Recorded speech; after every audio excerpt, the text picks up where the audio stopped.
शिक्षा की महानायक राष्ट्रमाता सावित्रीबाई फुले के का आज के दिन ही जन्म हुआ। उनको राष्ट्रमाता का दर्जा क्यों दिया जाता है?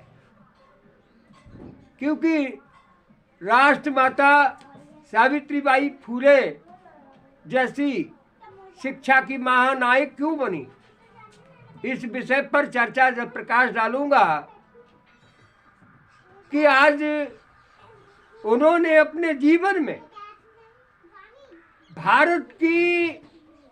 भारतीय जो नारी है,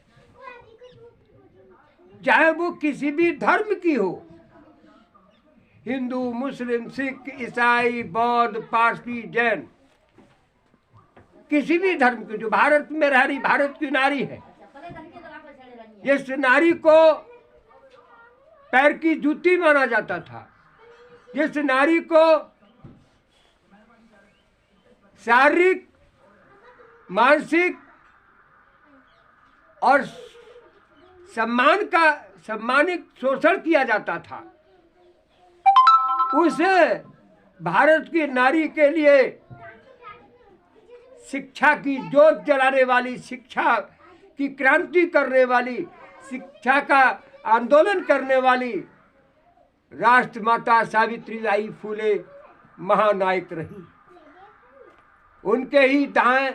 काम करने वाली, उनका साथ देने वाली माता फातिमा शेख जो इस्लाम धर्म से आती है, दोनों ने मिलकर, जैसे एक बैलगाड़ी होती है उसके दो पहिए होते हैं, तो एक पहिया फातिमा शेख थी और एक पहिया राष्ट्रमाता सावित्रीबाई फुले थी। दोनों राष्ट्रमाता सावित्रीबाई फुले ने और फातिमा शेख ने मिल करके इस महिलाओं को शिक्षा का अधिकार के लिए आंदोलन करने का काम किया, जिसने पूरे राष्ट्र में,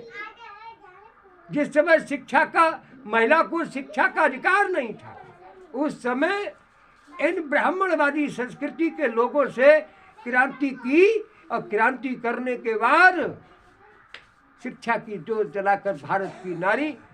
को शिक्षा का अधिकार दिया। आज हमारे देश की एक ग्राम सभा मेंबर से लेके एक पार्लियामेंट के मेंबर, प्रधानमंत्री, मंत्री, प्रधान, लेखपाल से लेके राज्यपाल तक, राष्ट्रपति तक, चाहे वो एक जिला न्यायालय से लेकर के सुप्रीम कोर्ट तक, माध्यमिक उच्च न्यायालय तक, हाई कोर्ट तक, सर्वोच्च न्यायालय तक, जितने भी विभाग में, चाहे वो न्यायालय विभाग है, चाहे वो चारों स्तंभ में जो काम कर रही हैं और सम्मान के साथ काम कर रही हैं, वो शिक्षा का अधिकार की लड़ाई लड़ने वाली, उनके लिए सम्मान दिलाने में जो काम किया है वो राष्ट्रमाता सावित्रीबाई फुले ने किया है। इसलिए राष्ट्रमाता सावित्रीबाई फुले के आज के दिन जन्म हुआ था, इसलिए उनके जन्मदिन पर समस्त देशवासियों के जीवन की मंगल कामनाएं करता हूं। और मैं भारत की नारी को यह संदेश देना चाहता हूं, एक महिला ने शिक्षा की क्रांति करके पूरे भारत की नारी को अधिकार दिलाया। मैं समस्त माताएं बहनों से कहना चाहता हूं, भारत की नारी से कहना चाहता हूं कि आप लोग भी अपने बच्चों के लिए कम से कम आप अपने बच्चों को शिक्षा देने में, शिक्षा की क्रांति करने में, आपको अपने परिवार में मेहनत करके बच्चों को पढ़ा करके राष्ट्रमाता सावित्रीबाई फुले के को सम्मान देने का काम करें। अगर आपकी लड़कियां, आपके बच्चे पढ़ेंगे, लिखेंगे, अधिकारी बनेंगे, तभी राष्ट्रमाता सावित्रीबाई फुले का सम्मान मिलेगा। आज उनके जन्मदिन पर, राष्ट्रमाता सावित्रीबाई फुले के जन्मदिन पर 3 जनवरी 2024 के दिन के लिए आज महत्व पर्व है। ऐसे महापर्व के लिए मैं कोटि कोटि बार सर्व समाज को, भारत की नारी को, भारत की नारी समाज को कोटि कोटि बार धन्यवाद, साधुवाद देना चाहता हूँ। आपका मंगल हो, कल्याण हो, साधु साधु साधु।